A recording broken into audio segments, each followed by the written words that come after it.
Ferdinand Marcos by Joanna Messeri. Ferdinand Emmanuel Edlon Marcos Sr. was a lawyer before he was involved in politics. He was a Filipino politician and a kleptocrat. Marcos believed in the idea of ideology and constitution authoritarianism. Before he became president and prime minister of Philippines, he served as two other political leaders. He was the Philippine House of Representatives from 1949 to 1956 and the Philippine Senate from 1959 to 1965. He was the president and prime minister of the Philippines, which is this gray little area over here. He tried to get some land from Vietnam and Indonesia and Australia, but he was unsuccessful with those accomplishments. Getting elected, his first term began in 1965 and led to 1969. These two pictures here just show him getting sworn in and after he won the election with his family and his wife and his children, and he's getting sworn in over there. His presidency. So from December 30th, 1965 to February 25th, 1986, he was the 10th president of the Philippines. He was the only president to serve 2 terms, and he ran a dictatorship under the martial law. He is known to be the most controversial leader of the 20th century, and he's also most infamous for his corruption and extravagance and brutality. The martial law began on September 23rd, 1972, and it led to the 14-year-long period of one man's rule. These two pictures show here how he would speak to the people because they didn't have the opportunity to see the news because he banned that. They didn't have outside television sources. They didn't have outside radio sources. He fed them all the information that they knew. Marcos believed the martial law would reduce violent urban crime, collect unregistered firearms, and suppress communists. He believed that he was the leader, he was a dictator, he had the say in everything that possibly happened in the Philippines. Marcos created a new constitution giving him the power of the president and the prime minister.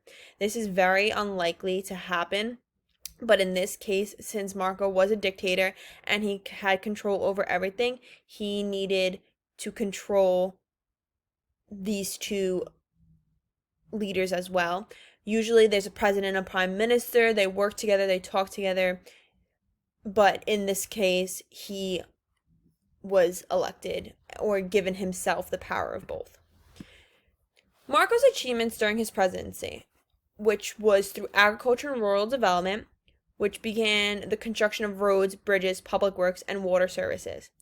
His most known achievement is the increase of the rice development because in the Philippines, the cash crop was rice, and being that he increased the development of rice and getting a harvest brought up his economy and giving the people who were the farmers and the people who picked the rice more stability and living in the Philippines. The expansion of the Philippine military and loans for infrastructure development.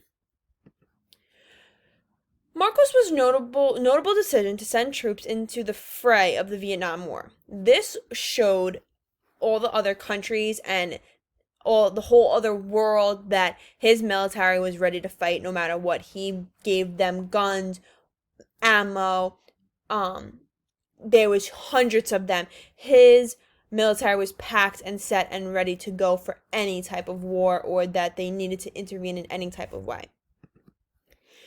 Piggybacking off of that slide, the expansion of the Philippine military increased the budget. He increased the budget of the armed forces. Marcos was his own defense secretary, and he had direct hand in running the military.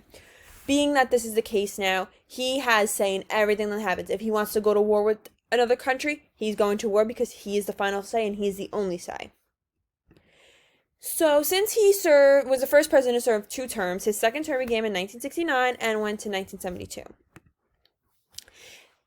This time during presidency, things were a little shaky. To win the second election, Marcos needed to spend $50 million US.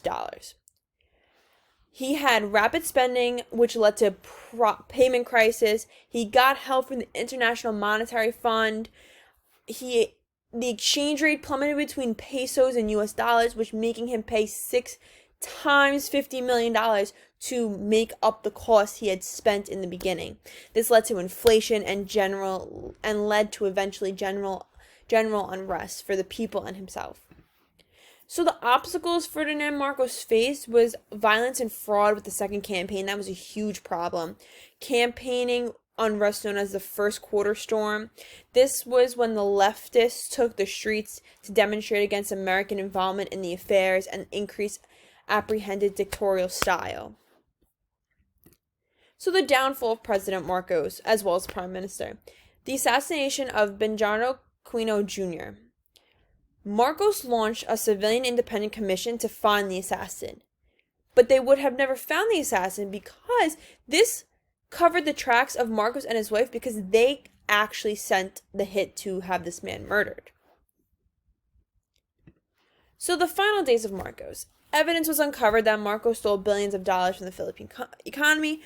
Evidence was uncovered that he was sent the hit for the poor man to be assassinated, and eventually Ferdinand died from cardiac arrest in Honolulu. And the picture on the right here shows how he was laid out in Honolulu in a nice glass casket with all his medals and honors his family believed he should have worn and wear for the rest of his life.